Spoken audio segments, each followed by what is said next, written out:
नमस्कार, आप देख रहे हैं सी न्यूज़ भारत और मैं हूं ऋषभ सक्सेना। वक्त हो चला है गुजरात बुलेटिन का। अहमदाबाद में एंजल फिटनेक प्राइवेट लिमिटेड नाम की कंपनी खोलकर क्रेडिट कार्ड का इस्तेमाल कर दुबई में कारोबार में निवेश कर ज्यादा रिटर्न का लालच देकर करोड़ों रुपए की ठगी करने वाले बंटी बबली को क्राइम ब्रांच ने पकड़ लिया है।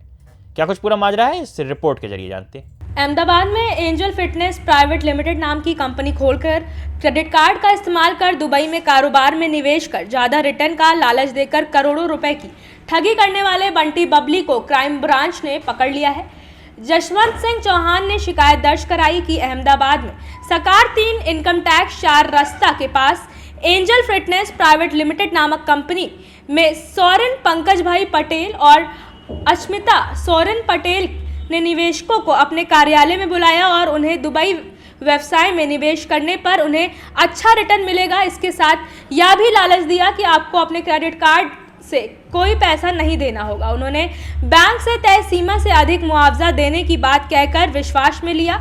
नवंबर 2023 में बंद हो रहे लोन की ईएमआई और क्रेडिट कार्ड उपयोग मुआवजे के भुगतान के रूप में पैसे लौटाने के बाद भी भुगतान नहीं हो रहा है। उससे बात करने पर उसने कहा कि मैं आपके क्रेडिट कार्ड का बिल बदल दूंगा। उसने 4-5 महीने तक बिल नहीं बदला और अप्रैल 2024 में अपना कार्यालय बंद करके भाग गया। आरोपियों ने शिकायतकर्ता से 48,33,329 रुपए और अन्य निवेशकों के क्रेडिट कार्ड को पर्सनल लोन के कुल 3,50,58,400 रुपए अपने और दूसरों के बैंक खातों और वॉलेट में ट्रांसफर कर धोखाधड़ी की आर्थिक निवारण अपराध शाखा ने दोनों को गिरफ्तार कर लिया है और आगे की जांच कर रही है। आर्थिक गुना निवारण शाखा क्राइम ब्रांच अमदावाद शहर खाते माननीय पोलीस कमिश्नर साहेब श्री અને સંયુક્ત police commissioner Shri crime branch તથા નાયબ પોલીસ કમિશનર શ્રી ક્રાઇમ બ્રાન્ચના માર્ગદર્શન હેઠળ એક ગુનો દાખલ થવા પામેલ છે। જે ગુનાની એમો એવા પ્રકારની છે કે આ કામના આરોપી જે છે એ આરોપી જે લોકો છે તે સૌરીન પંકજભાઈ પટેલ અને તેમની પત્ની અક્ષિતા કરીને છે। આ બંને જણાએ એન્જલ ફિનટેક પ્રાઇવેટ લિમિટેડ આશ્રમ રોડ ખાતે એક ઓફિસ ભાડેથી રાખી અને રોકાણકારોનો સંપર્ક કરી તેઓને ખૂબ જ મોટું વળતર આપવાનું, આશરે 10% જેટલું વળતર આપવાની લોભામણી લાલચો આપી લોકો પાસેથી રોકાણ કરાવતા હતા। અને આ માટે તે લોકો કોઈ રોકડા પૈસા લેતા ન હતા, પરંતુ તે લોકોના આધાર કાર્ડ, પાન કાર્ડ આધારે ક્રેડિટ કાર્ડ મેળવી અને ક્રેડિટ કાર્ડ ઉપર પૈસા લેતા હતા। એવી જ રીતે તે લોન, પર્સનલ લોનો પણ લેવડાવતા હતા અને તેની સામે 10% ઊંચું વળતર આપવાનું લોભામણી જાહેરાત કરી અને 2021થી આ રોકાણકારો પાસેથી પૈસા મેળવેલા હતા અને કુલ 15 રોકાણકારોના 3,50,00,000 માતબર રકમનું આ લોકોએ ચીટિંગ કરી અને જાન્યુઆરી 2024માં તે લોકો ભાગી ગયેલા હતા। રોકાણકારોએ તેઓનો સંપર્ક કરતા તે કોઈ રિસ્પોન્સ આપતા ન હતા અને તેમના ઘરેથી પણ ભાગી ગયેલા હોય। આર્થિક ગુના નિવારણ શાખા ખાતે આ બંને જણ વિરુદ્ધમાં ગુનો દાખલ કરવામાં આવેલો છે અને હાલમાં ગુનાની તપાસ ચાલુ છે। આપના માધ્યમથી અન્ય કોઈ ભોગ બનનાર હોય તો આર્થિક ગુના નિવારણ શાખા ક્રાઇમ બ્રાન્ચ અમદાવાદનો સંપર્ક કરવા અપીલ કરવામાં આવે છે।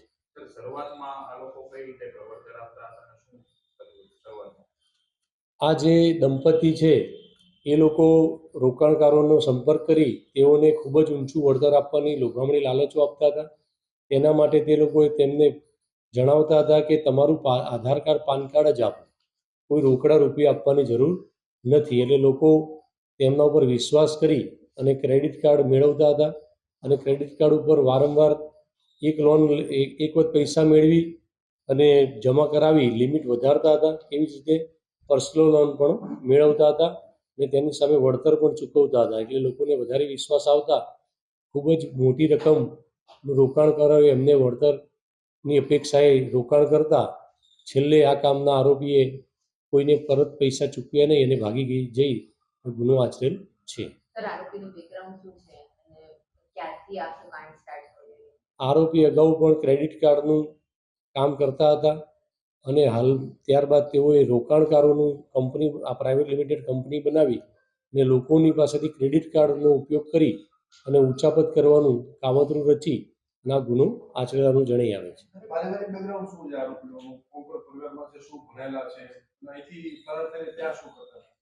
આ જે છે એ પતિ પત્ની બંને જણા છે. તેઓની એક માતા, આ જે આરોપી છે સૌરીન, તેની માતા છે. તેઓ એકલા જ અહીંયા રહે છે અને આ પતિ પત્ની બંધાનું ચીટિંગ કરી અને પંજાબ ખાતે જતા રહેલા હતા અને ત્યાંથી તેઓ મળી આવેલા છે. ભોગ બનનાર કેટલા છે રોકાણકારો? એ લોકોને શું અસર થઈ આ ચીટિંગના કારણે? આ ભોગ બનનાર જે છે એ ભોગ બનનાર લોકોએ ક્રેડિટ કાર્ડ આધારે બેંક પાસેથી પૈસા લીધેલા છે, પર્સનલ લોનો લીધેલી છે અને ખૂબ ઊંચું વળતર મેળવવાની અપેક્ષા. अहमदाबाद से सी न्यूज संवाददाता यज्ञेश की रिपोर्ट। रुक करते हैं अगली खबर का। अहमदाबाद में ओधव पुलिस ने गिरोह के एक आरोपी को गिरफ्तार किया है। क्या कुछ पूरा मामला है, आइए इस रिपोर्ट के जरिए जानते हैं। ओधव पुलिस स्टेशन में रात के समय एक बंद घर में चोरी करने के आरोप में ओधव पुलिस ने चिखलीगर गिरोह के एक सदस्य को गिरफ्तार किया और 5 अपराधों को सुलझाया। ओधव पुलिस ओधव इलाके में रात में पेट्रोलिंग कर रही थी, तभी हेड कांस्टेबल रोहित सिंह, रणजीत सिंह, भावेश भाई, मोहन भाई, गुलाब, जगदीश भाई ने चिखलिंगर गैंग के पाल सिंह लोहारा नाम के आरोपी को पकड़ लिया। आरोपी को वारदात में प्रयुक्त मोटरसाइकिल, सोना चांदी समेत गिरफ्तार किया गया है। आरोपी का रिमांड मंजूर होने पर रिमांड के दौरान पूछताछ में आरोपी ने अपने दोस्त बलमत सिंह उर्फ बंचन सिंह सिख के साथ मिलकर ओधव क्षेत्र में रात के समय चोरी करना कबूल किया है। ओधव पुलिस ने आरोपी को गिरफ्तार कर लिया है और चोरी किए गए सोने चांदी के आभूषण को और नकदी को जब्त कर लिया गया है और फरार आरोपी को पकड़ने की कोशिश की जा रही है। अहमदाबाद से सी न्यूज संवाददाता यज्ञेश की रिपोर्ट। रुक करते हैं अगली खबर का। अहमदाबाद में नवापुरा पाटिया के पास रसद कंटेनर ने एक बाइक को टक्कर मार दी है। बता दें कि इस दौरान कंटेनर में आग लग गई है। देखिए पूरी रिपोर्ट। स्नातक चंगोदर इलाके में एक कंटेनर में आग लग गई।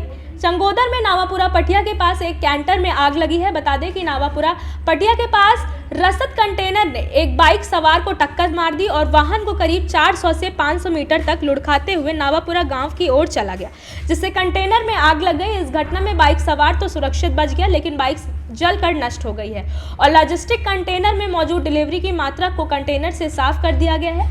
आग लगने की घटना की सूचना मिलने पर चंगोदर पुलिस मौके पर पहुंची है। आग लगने की सूचना पर फायर ब्रिगेड की 3 गाड़ियां मौके पर पहुंची और आग पर काबू पाया है। आग लगते ही लोगों की भीड़ इकट्ठा होने लगी। फायर ब्रिगेड की गाड़ियों ने जल सेना ने कड़ी मशक्कत के बाद आग पर काबू पाया है। अहमदाबाद से सी न्यूज संवाददाता यज्ञेश की रिपोर्ट। गुजरात बुलेटिन में फिलहाल इतना ही। देश और दुनिया की तमाम खबरों के लिए आप देखते रहिए सी न्यूज भारत।